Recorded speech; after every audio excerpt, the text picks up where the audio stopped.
لوگوں کی باتوں میں بالکل نہ آئے. لوگوں کا کام ہے بولنا اور وہ بولتے رہیں گے جب تک کہ آپ اس دنیا سے چلے نہیں جاتے. اپنے پیشن کو فالو کریں, اپنے دل کی سنیں. میں آپ کو بتاتا ہوں, یہ لوگوں کی باتوں کا اثر لینا اور لوگوں کی باتوں کو سن کر اپنے دماغ پہ حاوی کر لینے کی اگزامپل میں آپ کو ایسے دیتا ہوں.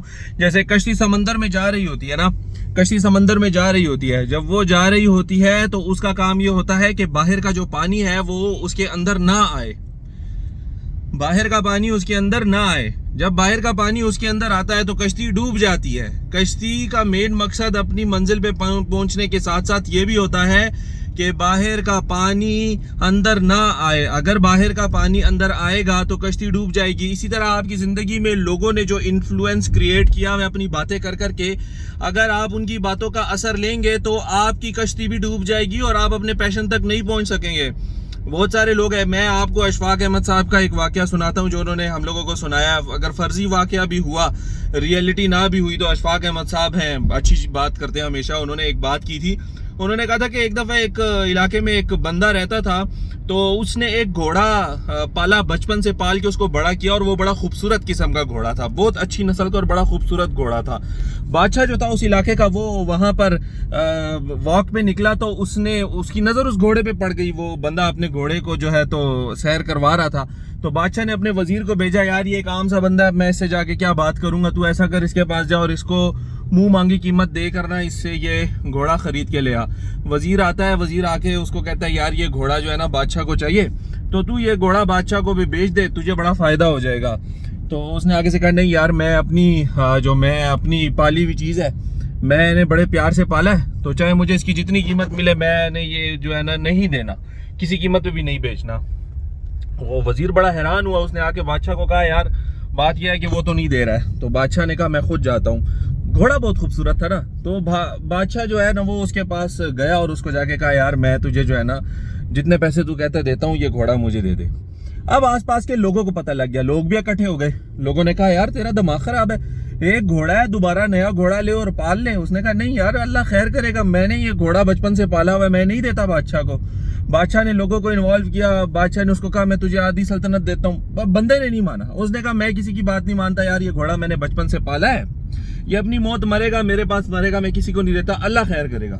لوگوں نے اس کو کہا تو پچھتائے گا. بادشاہ نے بھی اس کو کہا تو پچھتائے گا. اس نے کہا اللہ خیر کرے گا. بہرحال کچھ عرصے کے بعد جو وہ گھوڑا تھا وہ گھوڑا بھاگ گیا. اب وہ گھوڑا بھاگ گیا اس کے گھر سے, گھوڑا غائب ہو گیا. تو لوگوں نے آگے کہا دیکھا ہے, اچھا بھلا تجھے کہا تھا کہ گھوڑا بادشاہ کو بیچ دے, اب اپنے سر میں جوتے مار, تیرا جو گھوڑا ہے وہ تو گیا, اب کیا کرے گا تو. اس نے کہا یار اللہ خیر کرے گا, دیکھو اس میں اللہ کی مصلحت ہوگی, یہ جو کچھ بھی ہو رہا ہے اس میں اللہ کی مصلحت ہے, اس میں اللہ تعالیٰ نے کوئی راز چھپایا ہوا ہے. ٹھیک ہے یار, اس بندے نے صبر کیا. اس نے کہا یار بس اللہ خیر کرے گا, ٹھیک ہے کوئی بات نہیں, بس یہی نصیب میں ہوگا گھوڑا. تو لوگوں نے اس کو کہا یار ہاں, جب ناکامی ہو جاتی ہے پھر اس وقت کہتے ہو کہ اللہ خیر کرے گا اور اللہ نے نصیب میں یہی لکھا ہوا تھا اور یہی لکھا ہوا تھا. اس بندے کا ایمان اتنا پکا تھا اللہ کے ساتھ, وہ اتنا جڑا ہوا تھا کہ اس نے کہا نہیں, میرے رب نے اگر یہ سختی لائی ہے تو ضرور اس کے بعد, وہ قرآن میں لکھا ہے کہ یار ہر سختی کے بعد جو ہے تو ہر اندھیرے کے بعد اجالا ہے, سختی کے بعد نرمی ہے, خوشحالی ہے. کچھ عرصے بعد وہ گھوڑا واپس آیا اور اپنے ساتھ 12 گھوڑے اور لے آیا. اب یہ حیرانگی کی بات تھی, یار گھوڑا بھاگ گیا اچانک سے, 12 گھوڑے اور لے آیا. اب لوگ جو تھے, لوگ آئے, لوگوں نے کہا یہ کیا ہے. اس نے کہا یار پتہ نہیں, بس گھوڑا گم گیا تھا, اس کے بعد 12 گھوڑے اپنے ساتھ لے آیا. اور تو لوگوں نے کہا تو بڑا چلاک آدمی ہے, تو نے اس کی ٹریننگ اس طرح کی ہوئی تھی کہ یہ جو ہے تو چلا جائے اور لوگوں کو بے وقوف بنایا اور خود گمایا. اور اس نے کہا بھائی ایسی کوئی بات نہیں, اللہ خیر کرے گا, اللہ کے کام میں مصلحت ہوتی ہے. لوگوں نے شک کرنا شروع کر دیا. اب اگر وہ ان کی باتوں کا اثر لیتا تو وہ تو زندگی بھر وہ ان کو پروف کرنا شروع کر دیتا, نہیں میں نے. اس نے کہا یار جو سمجھتے ہو نا سمجھ لو, اللہ خیر کرے گا, یہ اس کی مصلحت ہے.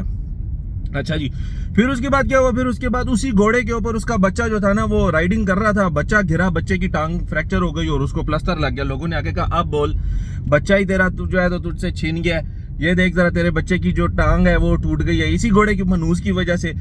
کہا بھی تھا بادشاہ پہ بیچ دے, پھر یہ گھوڑا تجھے چھوڑ کر بھی چلا گیا. اور چل ٹھیک ہے وہ 12 گھوڑے لے آئے, کوئی اتنا بڑا فائدہ نہیں ہے, کیا وہ تو ایسی بے نسلے سے گھوڑے ہیں, یہ تو اچھی نسل کا ہے, لیکن یہ اپنے ساتھ 12 گھوڑے لے آیا. تو نے کہا کہ بڑی اچھی چیزیں لے, آج اب مزہ چکھ.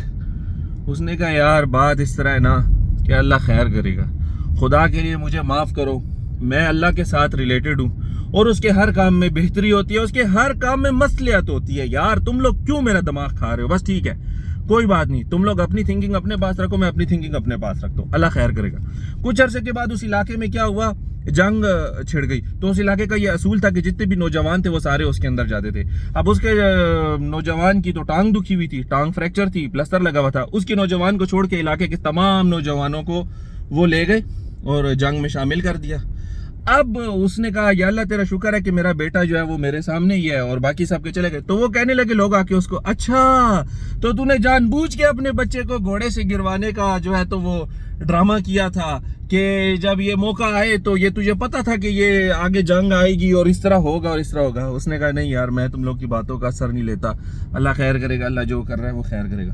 تو یاد رکھیے, لوگوں کی جو پرسیپشن اور لوگوں کی آپ کے بارے میں جو رائے ہوتی ہے اور لوگوں کی جو آپ کے بارے میں باتیں ہوتی ہیں نا, وہ آپ کے حالات کے مطابق ہوتی ہیں. وہ آپ کو خوش نہیں دیکھ سکتے. وہ آپ خوش ہوں گے تو انہوں نے بیچ میں سے کوئی نہ کوئی بات نکال دینی ہے. آپ خفا ہوں گے تو وہ آپ کو آپ کے پچھلے پورے گناہ یاد کرائیں گے. لیکن ایک بات رکھیے یاد کہ اللہ خیر کرے گا.